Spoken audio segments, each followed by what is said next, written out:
স্বাগত জানাচ্ছি বিরতিহীন রাত ৯টায় বাংলাদেশে। আপনাদের সাথে আছি আমি মাহফুজা মৌমিতা এবং আমি গোলাম কিবরিয়া। জানাচ্ছি শিরোনাম। পেঁয়াজের শুল্ক প্রত্যাহার এবং সয়াবিন, পাম অয়েল ও চিনিতে কমানোর অনুরোধ, দ্রব্যমূল্য নিয়ন্ত্রণে বিশেষ বৈঠক।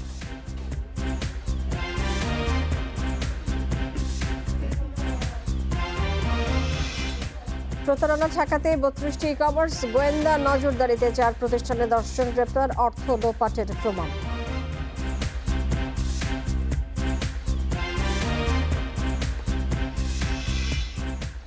মিয়ানমারের ২ রাজ্যে অস্থিরতায় সীমান্ত নিরাপত্তা জোরদার, অনুপ্রবেশ ঠেকাতে সতর্ক অবস্থানে বিজিবি।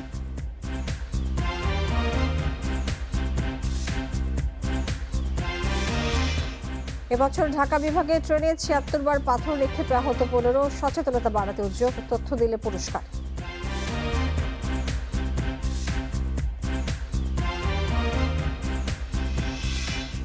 নাট্যজন ডক্টর ইনামুল হক মারা গেছেন। কাল সকালে কেন্দ্রীয় শহীদ মিনারে সর্বসাধারণের শ্রদ্ধা শেষে বনানীতে দাফন।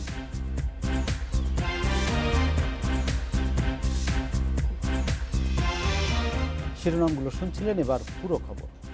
নিত্যপণ্যের দাম সহনীয় রাখতে পেঁয়াজের শুল্ক প্রত্যাহার এবং অপরিশোধিত সয়াবিন তেল, পাম তেল ও চিনির শুল্ক কমাতে এনবিআরকে অনুরোধ জানিয়েছে বাণিজ্য মন্ত্রণালয়। বাজার পরিস্থিতি নিয়ে সোমবার সচিবালয়ে এক বিশেষ সভায় এ তথ্য জানানো হয়। পরে সংবাদ সম্মেলনে আগামী ১ মাস পেঁয়াজের বাজার নাজুক থাকবে বলেও শঙ্কা প্রকাশ করেন বাণিজ্য সচিব। দেশে বছরে পেঁয়াজের চাহিদা ২৮ লাখ টন, উৎপাদন ৩৩ লাখ টন। বিভিন্ন কারণে ৩০% পেঁয়াজ নষ্ট হলেও বাকি থাকে ২৩ লাখ টন।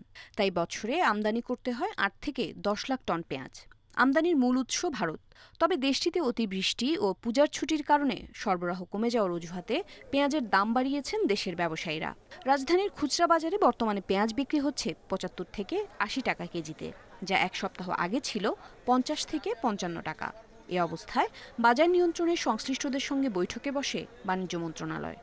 নভেম্বর মাসের মাঝামাঝি বা শেষের দিকে আসবে বাজারে, তো তার আগে এই ১ মাস হয়তো একটি পেঁয়াজের মূল্য বেশি থাকার সম্ভাবনা দেখা যাচ্ছে। এনবিআরকে অনুরোধ করা হয়েছে বিশেষত পেঁয়াজের যে শুল্ক আছে 5%, সেই শুল্ক প্রত্যাহার করার জন্য।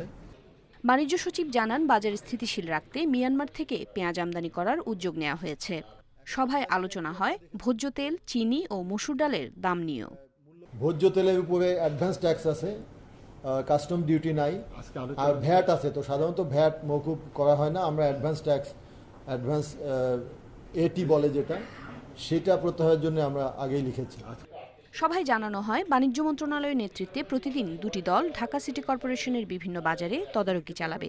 সারা দেশে জেলা উপজেলায় জেলা প্রশাসক ও উপজেলা নির্বাহী কর্মকর্তাদের নেতৃত্বে মনিটরিং চলছে বলে জানান বাণিজ্য সচিব। উমনহার আজমি, ইন্ডিপেন্ডেন্ট নিউজ, ঢাকা। এখন থেকে পণ্য বেচা কেনার সময় মূল্য সংযোজন কর বা ভ্যাট অন্তর্ভুক্ত করে পণ্যের দাম লিখতে হবে। পণ্যের দাম লিখে পরে মূল্য পরিশোধের সময় ভ্যাটের অর্থ রাখা যাবে না।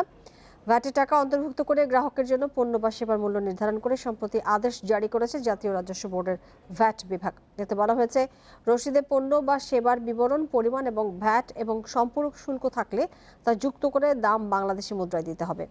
পণ্যের মূল্য ট্যাগে পণ্যের দাম, ভ্যাটের পরিমাণ এবং সম্পূরক শুল্ক প্রযোজ্য হলে আলাদা করে লিখতে হবে, যেন গ্রাহক বুঝতে পারেন পণ্য বা সেবার জন্য মোট কত টাকা পরিশোধ করতে হবে।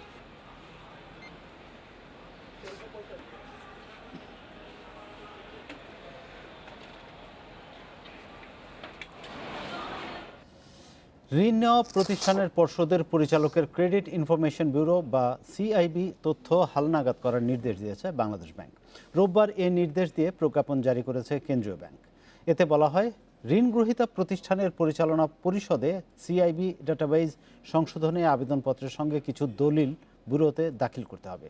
ব্যাংক ও আর্থিক প্রতিষ্ঠানকে প্রযোজ্য ক্ষেত্রে তাদের পরিচালনা পর্ষদের চেয়ারম্যান স্বাক্ষরিত কার্য বিবরণীর প্রথম ও শেষ পৃষ্ঠাসহ উপযুক্ত সিদ্ধান্ত সত্যায়িত কপি ব্যুরোতে দাখিল করবে। সংশোধনের আবেদনপত্র জমার আগে আবেদনকারী ব্যাংক ও আর্থিক প্রতিষ্ঠান অবশ্যই তার ঋণ প্রদানকারী প্রতিষ্ঠানের সাথে এ বিষয়ে যোগাযোগ করতে হবে।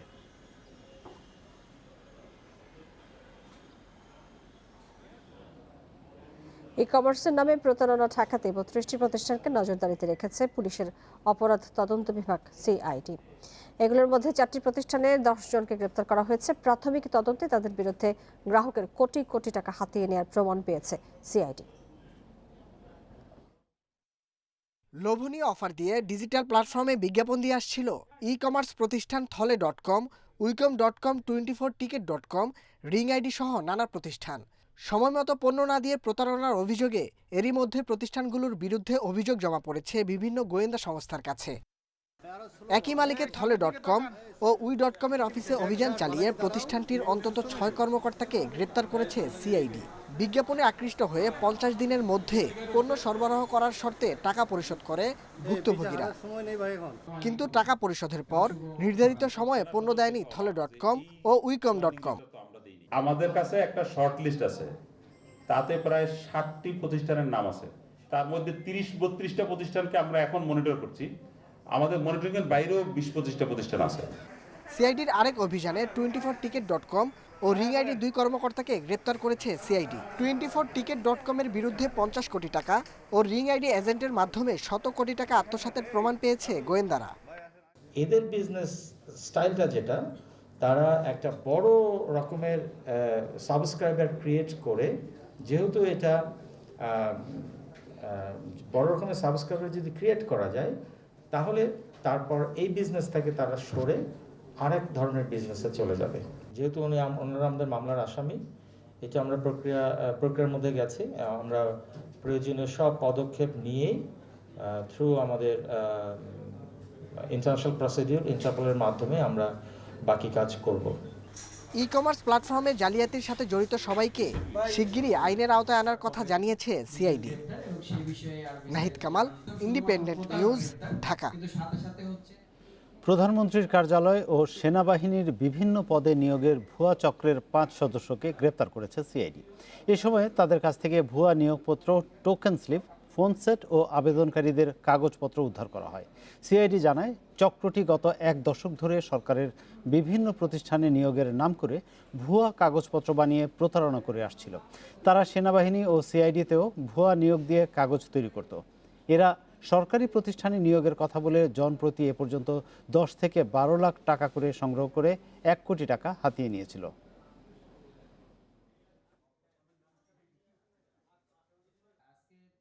যখন হেডকোয়ার্টারে যায়, আর্মি হেডকোয়ার্টারে, তখন তারা বলে যে না, এটা তো আমাদের না, এটা ভুয়া। আশ্চর্যের আরো একটা বিষয় আছে, আমাদের এখানেও কিন্তু এরকম ভুয়া নিয়োগপত্র দিছিল সিআইডির নামে। যার সই করা নিয়োগপত্র নিয়ে আসছে তার কাছেই গিয়ে দিছে যে এই যে আমি তো জয়েন করতে এসেছি। তো জেসমিন আমাদের এসএস অ্যাডমিন, সে তো দেখো অবাক, তার নাম দাম লেখা সবকিছু একদম অফিসিয়াল চিঠি যেরকম সেরকমই। রূপপুরের পর দেশের দক্ষিণাঞ্চলে আরেকটি পারমাণবিক বিদ্যুৎ কেন্দ্র স্থাপনে রাশিয়ার সমর্থন এবং সহযোগিতা চেয়েছেন প্রধানমন্ত্রী শেখ হাসিনা। সোমবার রাশিয়ার রাষ্ট্রীয় পরমাণু শক্তি কর্পোরেশন রোসাটমের মহাপরিচালক আলেক্সি লিখাচেভ প্রধানমন্ত্রীর সাথে সৌজন্য সাক্ষাতে এলে তিনি এসব কথা বলেন। শেখ হাসিনা বলেন, আরেকটি পারমাণবিক বিদ্যুৎ কেন্দ্র স্থাপন করতে রাশিয়ার অব্যাহত সহযোগিতার প্রয়োজন। নিরাপত্তার বিষয়ে সর্বোচ্চ গুরুত্ব দিয়ে প্রধানমন্ত্রী রোসাটমের মহাপরিচালককে দেশীয় জনবলকে প্রশিক্ষণ দেওয়ার আহ্বান জানিয়েছেন, যাতে ভবিষ্যতে রূপপুর পারমাণবিক বিদ্যুৎ কেন্দ্র দেশি প্রকৌশলীরাই চালাতে পারেন। এ সময় আলেক্সি লিখাচেভ বলেছেন, প্রশিক্ষণ এবং বাংলাদেশের বিদ্যুৎ খাতে রাশিয়ার সহযোগিতা অব্যাহত থাকবে। তার মতে 2023 সালের মধ্যে বাংলাদেশ পরমাণু শক্তিধর দেশে পরিণত হবে।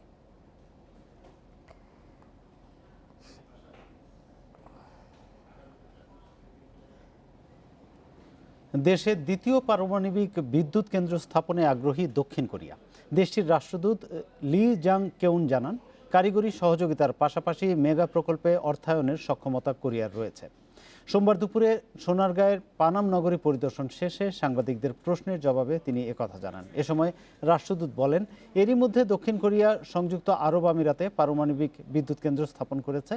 এখনই বিনিয়োগ প্রশ্নে দুদেশের মধ্যে আলোচনা না হলেও সরকারি বেসরকারি খাত থেকে অর্থায়ন করা সম্ভব বলে তিনি জানান।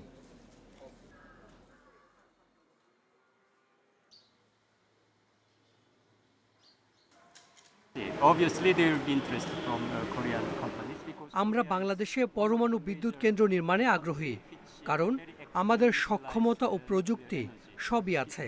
দক্ষিণ কোরিয়ার পক্ষে অর্থায়নের বিষয়ে আমি এখনই কোনো কিছু বলতে পারছি না, তবে টেকনিক্যাল বিষয়ে আমরা সহযোগিতা করতে প্রস্তুত। আগামী নির্বাচনে শেখ হাসিনার নেতৃত্বে আরও স্বতঃস্ফূর্তভাবে অংশ নেবে আওয়ামী লীগ। দল এবং সরকারের বিরুদ্ধে চালিয়ে যাওয়া বিএনপির সব ধরনের প্রচারণার জবাব উন্নয়নের মাধ্যমে দেওয়া হবে। সকালে রাজধানীতে একটি ওয়ার্ডের সম্মেলনে এসব কথা বলেছেন দলটির সাধারণ সম্পাদক ওবায়দুল কাদের। সকালে রাজধানীর মোহাম্মদপুরে শুরু হয় মহানগর উত্তর আওয়ামী লীগের ২৯ নম্বর ওয়ার্ডের সম্মেলন। নিজেদের বক্তব্যে কেন্দ্রীয় নেতারা কর্মীদের বিভিন্ন দিক নির্দেশনা দেন, তাগিদ দেন দ্বাদশ জাতীয় সংসদ নির্বাচনের প্রস্তুতির। প্রধান অতিথির বক্তব্যে ওবায়দুল কাদের সরকার ও আওয়ামী লীগকে নিয়ে বিএনপি নেতাদের বিভিন্ন বক্তব্যের কড়া সমালোচনা করেন। আগামী বছর যখন মেট্রো রেল, পদ্মা সেতু, কর্ণফুলী টানেল, বাস র্যাপিড ট্রানজিট, এই 4টা প্রকল্প, মেগা প্রকল্প যখন উদ্বোধন হবে, বিএনপি সমালোচনার মুখ জনগণই বন্ধ করবে। আমরা তাদের অপপ্রচারের জবাব দেব আমাদের উন্নয়ন দিয়ে, আমাদের অর্জন দিয়ে।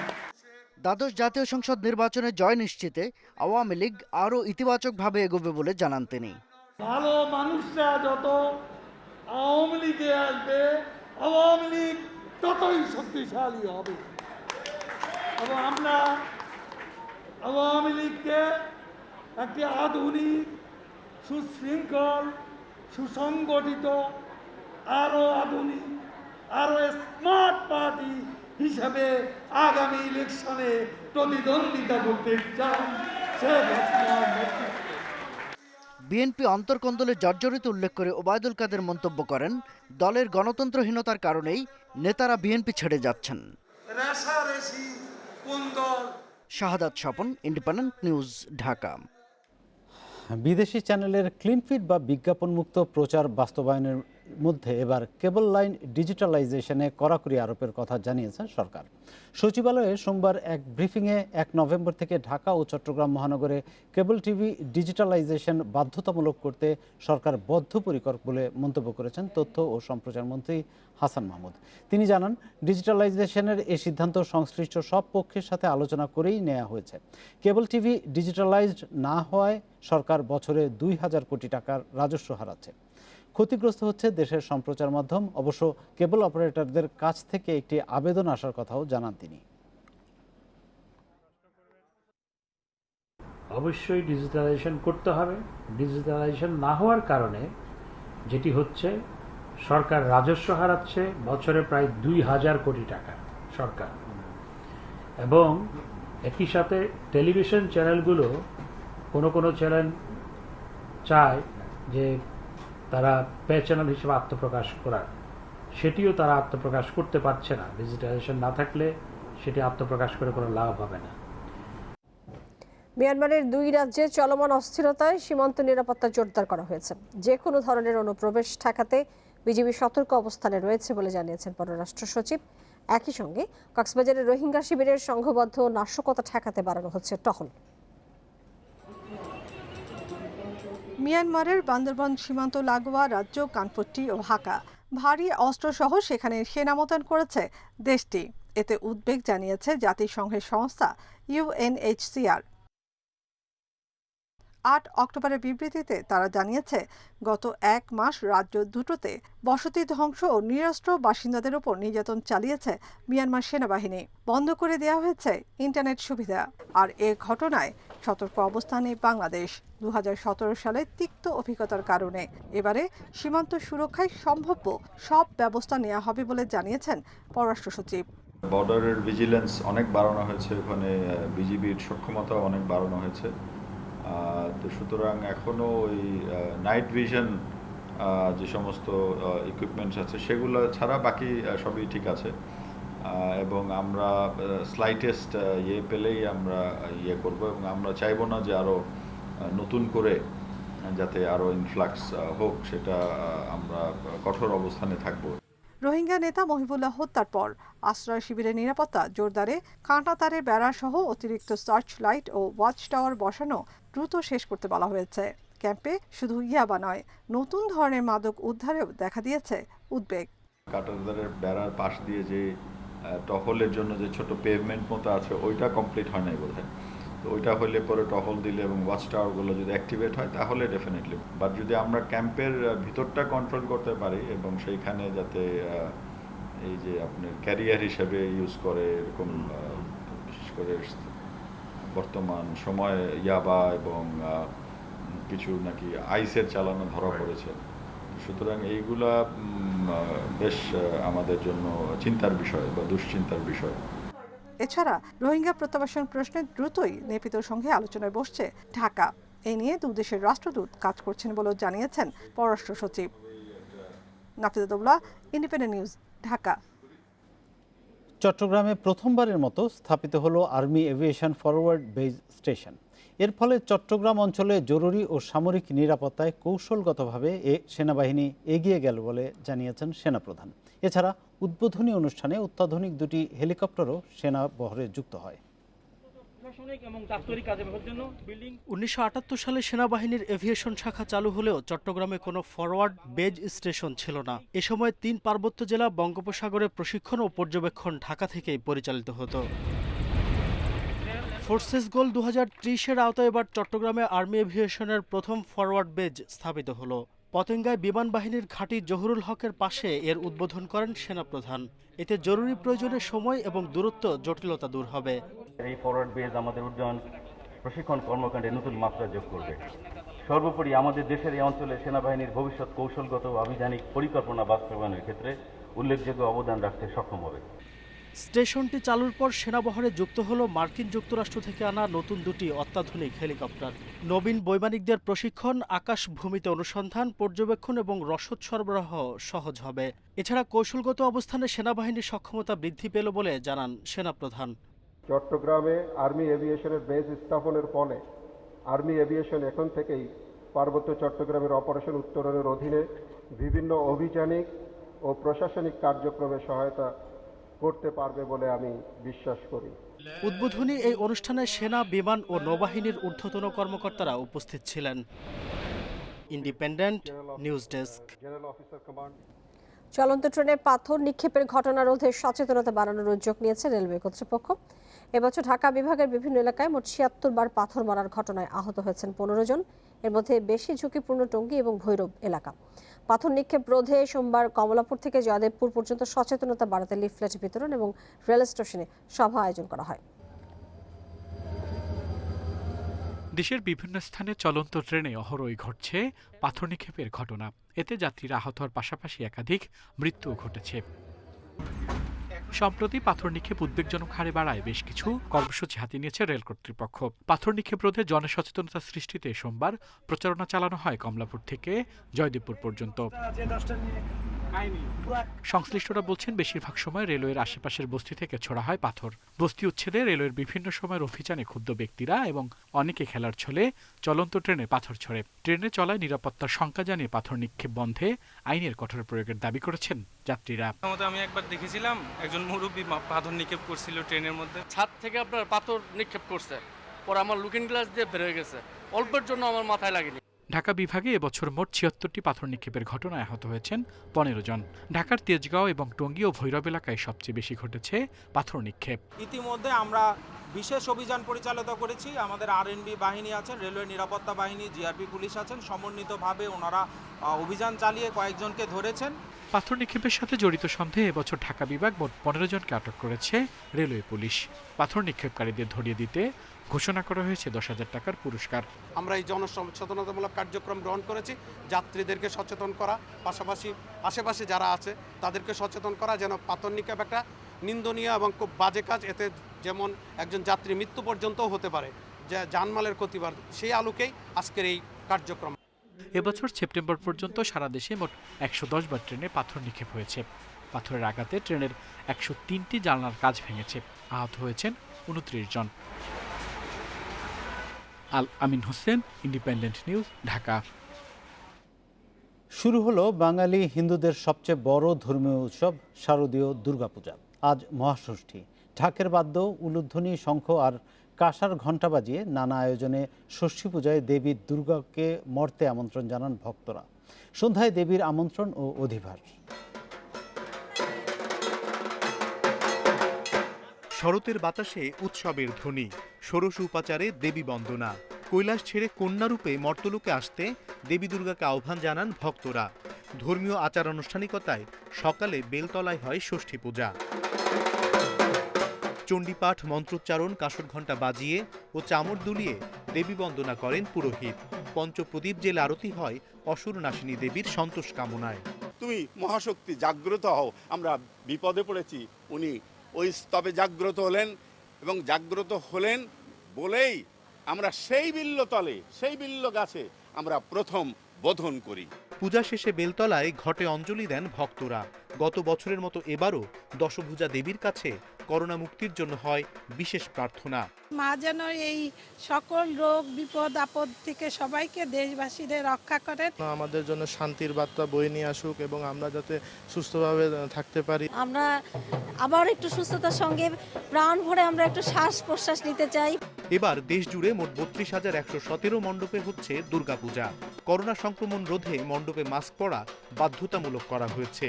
নিরাপত্তা নিশ্চিতে তৎপর আছেন র্যাব, পুলিশ সহ আইনশৃঙ্খলা বাহিনীর সদস্যরা। সার্বিক ব্যবস্থাপনায় পূজা উদযাপন পরিষদ সন্তুষ্টি জানিয়েছে।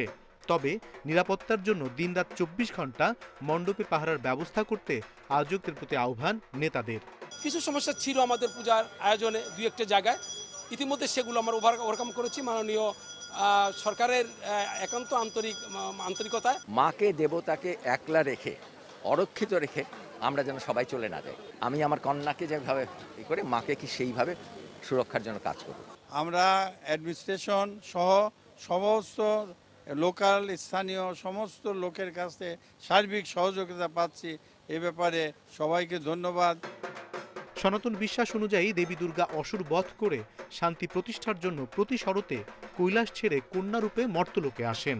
এবছর দেবী দুর্গা ঘোড়ায় চড়ে আসবেন এবং দোলায় চড়ে যাবেন। মহাষষ্ঠীতে ষোড়শ উপাচারে দেবী দুর্গার পূজা করে তাকে পৃথিবীতে আহ্বান জানালেন ভক্তরা। অসুরনাশিনী দেবীর কাছে ভক্তদের প্রার্থনা, পৃথিবীতে যেন শান্তি প্রতিষ্ঠা হয়, করোনা ভাইরাস দূর হয়ে যেন সবাই মুক্ত বাতাসে নিঃশ্বাস নিতে পারে। দেবী দুর্গার কাছে এবার সে প্রার্থনাটি বিশেষভাবে করা হচ্ছে। অনিমেষ কর, ইন্ডিপেন্ডেন্ট নিউজ, ঢাকা। রাজধানীর ওয়ারিতে শঙ্খনিধি মন্দিরে পূজা করার দাবিতে সড়কে অবস্থানরত পূজারীরা অবরোধ তুলে নিয়েছেন। সার্বজনীন দুর্গাপূজা উদযাপন কমিটির সদস্যরা জানিয়েছেন, শঙ্খনিধি মন্দিরে পূজা করার বিষয়ে জেলা প্রশাসনের কাছে অনুমতি চাইলেও তা পাওয়া যায়নি। সোমবার প্রতিমা নিয়ে পূজারীরা টিপু সুলতান রোডের শঙ্খনিধি মন্দিরে আসলে স্থানীয় ব্যবসায়ী এবং এলাকার অনেকে তাদের বাধা দেন। পুলিশের পক্ষ থেকে জানানো হয়, মন্দিরের জায়গাটি জেলা প্রশাসনের অর্পিত সম্পত্তি, তাই এখানে অনুমতি দেওয়া হয়নি। জেলা প্রশাসনের সাথে আলোচনা করে তাদের বিকল্প জায়গায় পূজার ব্যবস্থা করে দেওয়া হচ্ছে বলে জানিয়েছে পুলিশ।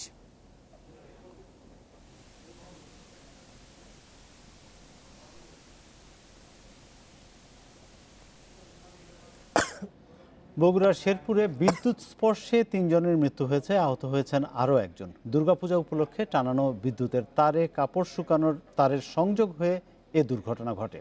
দুর্গোৎসবের আনন্দ মুহূর্তেই রূপ নেয় শোকে। শেরপুর উপজেলার চুরকুটা গ্রামে চলছিল দুর্গাপূজার আয়োজন। রাস্তা আলোকিত করার জন্য মণ্ডপের পাশাপাশি বিদ্যুতের তার টানা হয় মেঠো পথেও, কিন্তু এই তারই ডেকে আনে বিপদ।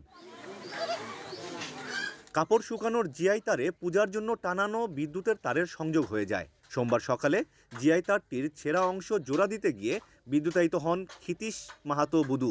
তাকে বাঁচাতে এগিয়ে এলে তারে জড়িয়ে যান পলাশ ও ক্ষিতীশ। ঘটনাস্থলেই মারা যান বুদু ও পলাশ। হাসপাতালে নেয়ার পথে মৃত্যু হয় ক্ষিতীশের। ইয়ার সাথে কুঞ্চি টান দিবার যায়, ওটা যে কারেন্ট হয়ে আছে ওটা আর উনি জানে না।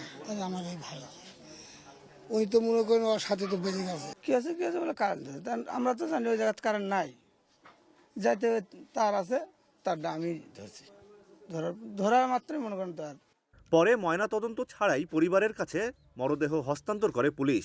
ঘটনাস্থল পরিদর্শন করেন স্থানীয় সংসদ সদস্য, ইউপি চেয়ারম্যান ও পুলিশের কর্মকর্তারা। নিহতদের পরিবারকে দেয়া হয় সহায়তা। সিরা তার সে মেরামত করতে গেলে এই তারটা কোনোভাবে বিদ্যুতের তারের সঙ্গে বিদ্যুতায়িত হয়েছিল, সে সেটা খেয়াল করতে পারে নাই, তাকে বিদ্যুতায়িত হয়। তখন তার প্রতিবেশী আরেকজন তাকে আগাইতে আসলে সেও বিদ্যুৎ হয়, এবং তাদের দুজনকে দেখে আরও একজন প্রতিবেশী আগায় আসলে সেও এসে বিদ্যুৎ হয়, এবং ঘটনাস্থলে দুইজন মারা যায়। আমার ইউনিয়ন পরিষদের তরফ থেকে তাদের কিছু আর্থিক সহযোগিতা আমি করেছি, এবং এমপি মহোদয় এসেছিলেন, ইউনো মহোদয় এসেছিলেন, তারাও আশ্বস্ত দিয়েছে। এই ঘটনায় একটি অপমৃত্যু মামলা করেছে পুলিশ। আমিরুল লতিফ, ইন্ডিপেন্ডেন্ট নিউজ, বগুড়া। অভিনেতা, নাট্যকার, নির্দেশক ডক্টর ইনামুল হক আর নেই। বিকেলে বেইলি রোডের নিজ বাসায় মৃত্যু হয়েছে তার। সন্ধ্যা 6:30টায় নিজ বাসায় হয় প্রথম জানাজা। কাল সকাল 10:30টায় কেন্দ্রীয় শহীদ মিনারে সর্বসাধারণের শ্রদ্ধা নিবেদনের জন্য নেওয়া হবে তার মরদেহ। বাদ জোহর বনানী কবরস্থানে দাফন করা হবে তাকে। অভিনেতা, নির্দেশক, নাট্যকার সব অঙ্গনেই অবাধ বিচরণ ছিল ডক্টর ইনামুল হকের। সাংস্কৃতিক অঙ্গনে খ্যাতি পেলেও পাশাপাশি চালিয়ে গেছেন বুয়েটের শিক্ষকতা পেশা। ৭৮ বছর বয়সে গুণী এই নাট্যজন চলে গেলেন না ফেরার দেশে। সোমবার দুপুরে খাওয়ার পর হঠাৎ অসুস্থ হয়ে পড়েন। হাসপাতালে নেওয়া হলে চিকিৎসক তাকে মৃত ঘোষণা করেন।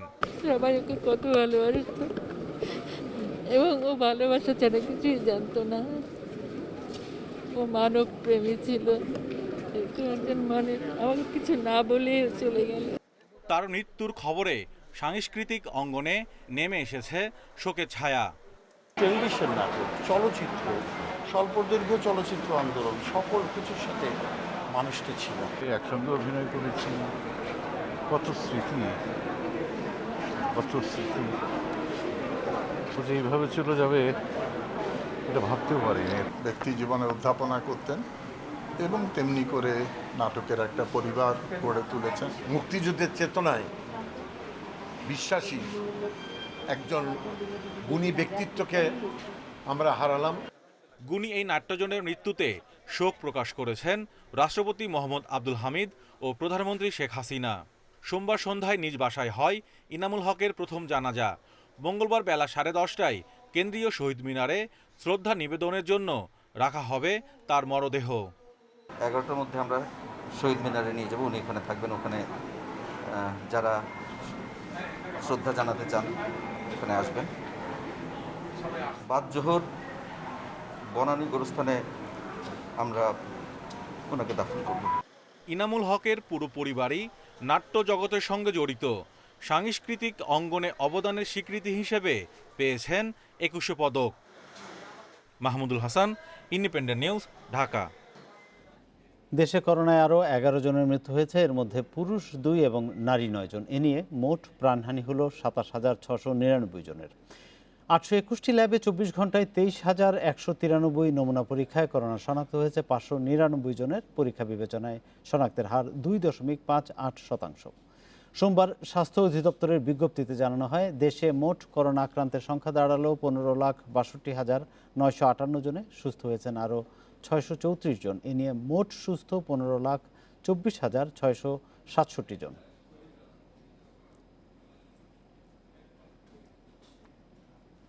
একদিকে টাইগারদের বিশ্বকাপের আনুষ্ঠানিক প্রস্তুতি পর্ব চলছে, অন্যদিকে আইপিএলে ব্যস্ত সাকিব আল হাসান। বিসিবির অনুমতি পেয়ে কলকাতার এলিমিনেটর ম্যাচে খেলছেন টাইগার তারকা। শারজায় রয়্যাল চ্যালেঞ্জার্স বেঙ্গালুরুর বিপক্ষে টস সেরে ফিল্ডিংয়ে কলকাতা নাইট রাইডার্স। এদিকে এদিনও শুরুতেই আক্রমণে আসেন সাকিব। প্রথম ওভারের শেষ বলে তাকে বাউন্ডারি হাঁকান কোহলি। পরের 2 ওভারে নিয়ন্ত্রিত বোলিংয়ে দিয়েছেন মাত্র 8 রান। শেষটায় একটু খরচে ছিলেন। সব মিলিয়ে 4 ওভারের কোটায় 24 রানে উইকেট শূন্য টাইগার স্পিনার। আগের 2 ম্যাচে ব্যাটিংয়ের সুযোগ পাননি সাকিব, তবে বোলিং এবং ফিল্ডিং দিয়ে নিজের কার্যকারিতা ঠিকই প্রমাণ করেছেন। আমিরাতের কন্ডিশন সম্পর্কে তার পরিষ্কার ধারণা বিশ্বকাপের আগে টাইগারদের জন্য বড় প্রাপ্তি। টি-20 বিশ্বকাপের 2 অফিসিয়াল ওয়ার্ম আপ ম্যাচ খেলতে আবুধাবিতে বাংলাদেশ দল শ্রীলঙ্কার বিপক্ষে লড়াই আগামীকাল। শেখ আবু জায়েদ একাডেমিতে ঘণ্টা 3 অনুশীলন হয়েছে। দলের সাথে যুক্ত হয়েছেন মুস্তাফিজ। আইপিএল অভিজ্ঞতা সবার সাথে শেয়ার করেছেন কাটার মাস্টার। ফিটনেস নিয়ে কাজ করার পর নেট সেশনে ব্যাটিং বোলিং ঝালিয়ে নিয়েছেন সবাই। লঙ্কানদের হারিয়ে আত্মবিশ্বাস বাড়িয়ে নেওয়ার লক্ষ্য টাইগারদের। মাহমুদুল্লাহর ফিটনেস চিন্তার কারণ, কাল অধিনায়কের ম্যাচ খেলার সম্ভাবনা কম। বৃহস্পতিবার আয়ারল্যান্ডের সাথে ম্যাচ খেলে আবারও ওমানে ফিরবে বাংলাদেশ। সেখানে 17 তারিখ স্কটল্যান্ডের বিপক্ষে শুরু হবে মূল লড়াই।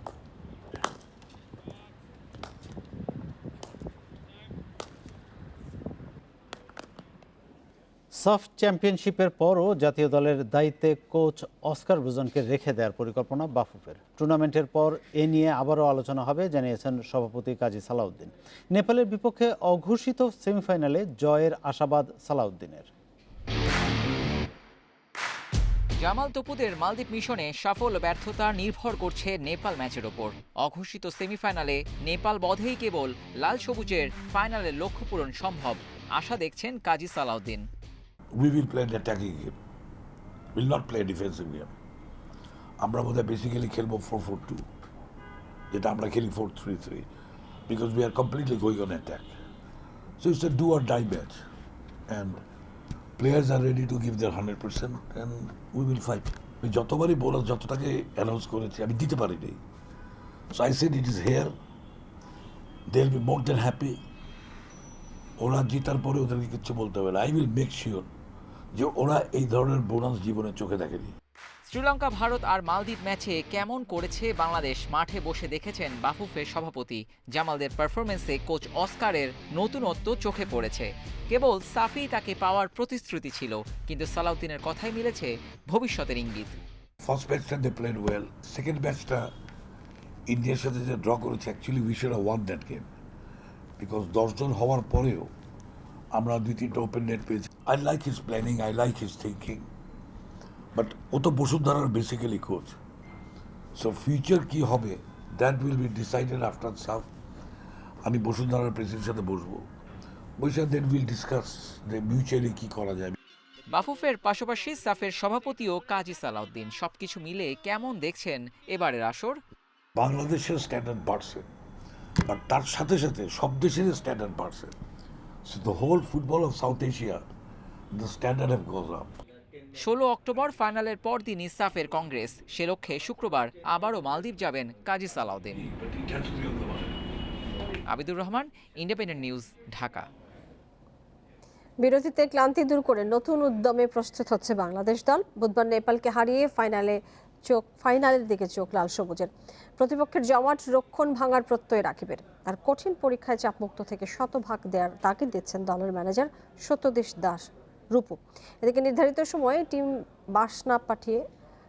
টিম না পাঠিয়ে আয়োজকদের অবহেলার বিষয়টি সাফকে জানিয়েছে বাংলাদেশ ম্যানেজমেন্ট। সমীকরণের মারপ্যাচ তৈরি হয়নি শেষ পর্যন্ত। 13 অক্টোবরের দুটো ম্যাচই এখন অঘোষিত সেমিফাইনাল। ভারত মালদ্বীপ ম্যাচ থেকে এক দল আর বাংলাদেশ নেপাল ম্যাচ থেকে আরেক দল যাবে সাফের ফাইনালে, যেখানে মালদ্বীপ আর নেপাল ড্র হলেও চলে। অন্যদিকে বাংলাদেশের মতো ভারতেরও হিসাব মেলাতে জয় ছাড়া কোনো পথ নেই। বেঙ্গল টাইগাররা দাঁতে দাঁত চেপে তৈরি হচ্ছে হিমালয়ের দেশ নেপালকে হারাতে। 3 ম্যাচে 6 পয়েন্ট নেপাল আর মালদ্বীপের, ভারতের পয়েন্ট 5 আর বাংলাদেশের 4। শিরোপা স্বপ্নের পথে হাঁটতে সেরা ম্যাচ খেলার শপথ বাংলাদেশ শিবিরে। যদি আমরা এগিয়ে থাকতাম, তারা পিছিয়ে থাকতো, সেটা আমাদের জন্য বাড়তি প্রেশারের হতো যে আমরা তাদেরকে ঠেকিয়ে রাখতে পারবো কিনা।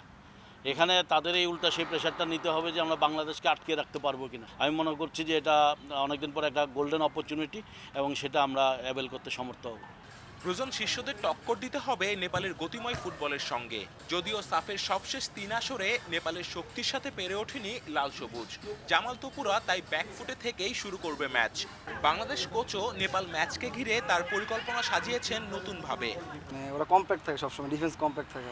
আমরা চেষ্টা করতেছি, আমরা পরিশ্রম করতেছি প্রতিদিন মাঠে। দেখেন আমরা আজকে ক্রস হয়েছে, অনেক অ্যাটাক হয়েছে, তারপর গোল হয়েছে। তো আমরা চেষ্টা করতেছি, আমরা চেষ্টা করবো যে সামনে ম্যাচে গোল করার। আয়োজকদের অব্যবস্থাপনার বিষয়টি সাউথ এশিয়ান ফুটবল ফেডারেশনকে লিখিত আকারে জানিয়েছে টিম ম্যানেজমেন্ট। নেপাল ভারত ম্যাচের পর যদুবিন্দুর হিসেবটা এখন অতীত। হিমালয় দেশটির বিপক্ষে জিততেই হবে বেঙ্গল টাইগার্সের। হার কিংবা ড্র ছিটকে দেবে সাউথ এশিয়ার শ্রেষ্ঠত্বের মঞ্চ থেকে। পারবে কি বাংলাদেশ, সেটার জন্য অপেক্ষা 13 অক্টোবর পর্যন্ত। কামরুল হাসনাত, ইন্ডিপেন্ডেন্ট নিউজ, মালে, মালদ্বীপ। আর এ নিয়ে প্রতিবেদনটি থাকছে সংবাদের শেষ অংশে। যাচ্ছি পরের প্রসঙ্গে। আমিনবাজারে যাত্রীবাহী ট্রলার ডুবির ঘটনায় আরও এক নারী ও শিশুর মরদেহ উদ্ধার করেছে ফায়ার সার্ভিস। এ নিয়ে ট্রলার ডুবির ঘটনায় নিখোঁজ 7 জনের লাশ উদ্ধার করা হলো।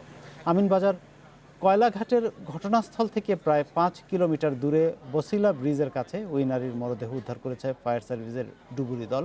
এদিকে মুন্সিগঞ্জের মুক্তারপুর নদী থেকে নিখোঁজ 2 বছরের শিশুর মরদেহ উদ্ধার করেছে নৌ পুলিশ। গত শনিবার ভোরে 18 যাত্রী নিয়ে আমিনবাজারের তুরাগ নদে ট্রলার ডুবি হলে 11 জন সাঁতরে তীরে ওঠেন। যাত্রীরা বলছেন একটি বাল্কহেডের ধাক্কায় ডুবে যায় ট্রলারটি। যমুনার পানি কমার সাথে সাথে টাঙ্গাইলের বেশ কিছু এলাকায় শুরু হয়েছে নদী ভাঙন ঠেকাতে পানি উন্নয়ন বোর্ড জিও ব্যাগ ফেললেও নদীতে বাঁধ নির্মাণের দাবি জানিয়েছেন স্থানীয়রা। আগামী শুষ্ক মৌসুমে সমস্যার স্থায়ী সমাধানের আশ্বাস দিয়েছেন পাউবো কর্মকর্তারা। টাঙ্গাইল সদরের চরপৌলি এলাকায় আবার শুরু হয়েছে যমুনার ভাঙন। এক সপ্তাহে নদীগর্ভে বিলীন হয়েছে বেশ কিছু বাড়ি ও ফসলি জমি। হুমকির মুখে আছে চরপৌলি হাট। সদর উপজেলার হুগরা, মাহমুদনগর ও নাগপুর উপজেলার সলিমাবাদ এলাকায়ও ভাঙন দেখা দিয়েছে। এবছর যমুনার ভাঙনে নদীগর্ভে হারিয়ে গেছে কালিহাতী উপজেলার আলিপুর সরকারি প্রাথমিক বিদ্যালয়। হুমকির মুখে আলিপুর দাখিল মাদ্রাসা। প্রতি বছরই ভাঙনে সর্বশান্ত হচ্ছেন এসব এলাকার নদী তীরের মানুষ। আমরা বাড়ি 15-2 টানলাম, ভাঙে তো খুব, কালকাও বিকালে অনেক জায়গা ভাঙছে। বাড়ির 3বার টানছি, এখন ফের কাছারে পড়ে গেছে। এখন আমরা না খাবো এখানে মরবার নছি। এখানে আঙ্গর কি করবেন, নদী শাসন করে দিবেন, এইটু চাই আঙ্গর রক্ষা করেন। আগুনে পড়ে গেলে হয়তো মাটি থাকে, কিন্তু এই যমুনা নদীতে বাড়ি ভেঙে গেলে বাড়ির ভিটারটুকু থাকে না। জায়গা বাসা নাই, কিচ্ছুই নাই, টাকা পয়সাও নাই। তাহলে আমরা যারা সড়কের রাস্তায় দাঁড়ামু, হ্যাঁ দাঁড়ানোর জায়গা নাই, তাহলে আমরা কোনে থাকবো? ভাঙন রোধে ঝুঁকিপূর্ণ স্থানে জিও ব্যাগ ফেলা হচ্ছে জানালেন পানি উন্নয়ন বোর্ডের কর্মকর্তা। আগামী মৌসুমে স্থায়ী বাঁধ নির্মাণ হবে আশ্বাস তার। স্থায়ী প্রতিরক্ষা কাজের প্রকল্প বাস্তবায়নের ক্ষেত্রে হয়তো একটু সময় লেগে যায়, একটা সিজন লেগে যায়। তো সে কারণে এই প্রজেক্ট পাস হওয়ার আগে যাতে আমরা যে স্থাপনাগুলিকে রক্ষা করতে চাই সেগুলি যাতে প্রজেক্ট পাস হওয়ার এই সময়কালটাই ভেঙে নদীগর্ভে বিলীন না হয়ে যায়, সেই কারণে আমরা অস্থায়ী ভিত্তিতে এই যে আপৎকালীন ব্যবস্থা হিসেবে জিওএকে কাজগুলি বাস্তবায়ন করে যাচ্ছি। টাঙ্গাইলে এবছর যমুনার ভাঙনে বিলীন হয়েছে 3 শতাধিক ঘরবাড়ি, প্রতিষ্ঠান ও বিস্তীর্ণ ফসলি জমি। Independent news desk. অর্থনীতিতে এবছর নোবেল পেয়েছেন যুক্তরাষ্ট্রের ডেভিড কার্ড, জোশুয়া অ্যাংরিস্ট ও গুইডো ইমবেন্স। শ্রমবাজার নিয়ে গবেষণা ও অর্থনীতির গবেষণায় নতুন কৌশল উদ্ভাবনের স্বীকৃতিতে তাদের নোবেল দেওয়া হয়েছে। সুইডেনের স্টকহোমে সোমবার এই ঘোষণা দেয় royal Swedish academy of sciences. শ্রমিকদের ন্যূনতম মজুরি, অভিবাসন ও শিক্ষার প্রভাব কতটুকু জানতে 90 দশকের মাঝামাঝি থেকে গবেষণা শুরু করেন কানাডা বংশোদ্ভূত মার্কিন অর্থনীতিবিদ ডেভিড কার্ড। তথ্য-উপাত্ত বিশ্লেষণ করে তিনি প্রমাণ করেছেন শ্রমবাজারে এর যথেষ্ট প্রভাব রয়েছে। ক্যালিফোর্নিয়া বিশ্ববিদ্যালয়ের অধ্যাপক কার্ড দেখিয়েছেন যুক্তরাষ্ট্রের নিউ জার্সিতে ন্যূনতম মজুরি বাড়ানো শ্রমবাজারে কিভাবে ইতিবাচক প্রভাব রেখেছিল। বেতন বাড়ালে চাকরির সুযোগ কমবে এমন ধারণাও পাল্টে যায় কার্ডের গবেষণার পর। এদিকে ইসরায়েলি আমেরিকান অর্থনীতিবিদ জোশুয়া অ্যাংরিস্ট ও ডাচ আমেরিকান অর্থনীতিবিদ গুইডো ইমবেন্স প্রমাণ করেছেন প্রাকৃতিক পরীক্ষা থেকে কারণ ও প্রভাব সম্পর্কে কী সিদ্ধান্ত নেওয়া যেতে পারে। অ্যাংরিস ম্যাসাচুসেটস ইনস্টিটিউট অফ টেকনোলজির অধ্যাপক আর ইমবেন্স স্ট্যামফোর্ড বিশ্ববিদ্যালয়ের অধ্যাপক। আলফ্রেড নোবেলের স্মৃতি রক্ষার্থে অর্থনীতিতে এবছর ভেরিজ রিস্ক ব্যাংক পুরস্কারের অর্ধেক পাবেন ডেভিড কার্ড এবং বাকি অর্ধেক পাবেন যৌথভাবে জোশুয়া অ্যাংরিস্ট ও গুইডো ইমবেন্স। নোবেল কমিটি বলছে বাস্তব জীবনে প্রাকৃতিক পরীক্ষা নিরীক্ষার প্রয়োগে অবদান রাখায় তাদের গবেষণা খুবই গুরুত্বপূর্ণ। এই 3 নোবেল বিজয়ী অর্থনীতিতে অভিজ্ঞতাগত গবেষণার পদ্ধতিতে মৌলিক পরিবর্তন এনেছে। কারণ ও প্রভাবের অনেক বেশি বিশ্বাসযোগ্য অনুমান ও সেগুলো কিভাবে ব্যাখ্যা করতে হয় তা আরও ভালোভাবে বুঝতে সাহায্য করেছে। অর্থনীতিতে নোবেল বিজয়ীর নাম ঘোষণার মধ্য দিয়ে শেষ হলো এবারের আসর। ডিসেম্বরে বিজয়ীদের হাতে তুলে দেওয়া হবে পুরস্কার ও অর্থ। সায়রা খান, ইন্ডিপেন্ডেন্ট নিউজ। চিত্রশিল্প এবং প্রযুক্তির সংমিশ্রণে ভিন্নধর্মী এক প্রদর্শনীর আয়োজন হয়েছে জার্মানির বার্লিনে। বিশেষ প্রযুক্তি এবং অ্যাপ ব্যবহার করে বিভিন্ন চিত্রশিল্পকে 3D-তে রূপ দিয়েছেন এক উদ্যোক্তা। পরিত্যক্ত এক ক্যাসিনোতে আয়োজিত এই প্রদর্শনীর নাম দেওয়া হয়েছে গেম ওভার। প্রযুক্তির অগ্রগতিতে বিশ্বব্যাপী প্রায় সবকিছুতেই আসছে নতুনত্ব। এবার চিত্রশিল্পে আধুনিক প্রযুক্তি প্রয়োগ করলেন জার্মানির এক উদ্যোক্তা। বার্লিনের পরিত্যক্ত ক্যাসিনোতে আয়োজন হয়েছে ভিন্নধর্মী 3D চিত্রকর্মের এক প্রদর্শনী। প্রায় 2000 বর্গমিটার জায়গা নিয়ে আয়োজন করা হয়েছে এই প্রদর্শনী। চিত্রশিল্পীরা তাদের ইচ্ছে মতো জায়গা ব্যবহার করতে পারছেন। শিল্পীদের এজন্য গুনতে হচ্ছে না কোনো ভাড়া। এটি বড় একটি পরিবার এবং বড় একটি নেটওয়ার্ক। আমরা নতুন কিছু করতে চাচ্ছি যা আগে কখনো ঘটেনি। গেম ওভারে আমরা এটাই করার চেষ্টা করছি। প্রদর্শনীতে অংশ নিয়েছেন চিত্রশিল্পী স্টেফান বচ। তার কক্ষের দেয়ালগুলো বিভিন্ন রঙের ফিতা দিয়ে আবৃত।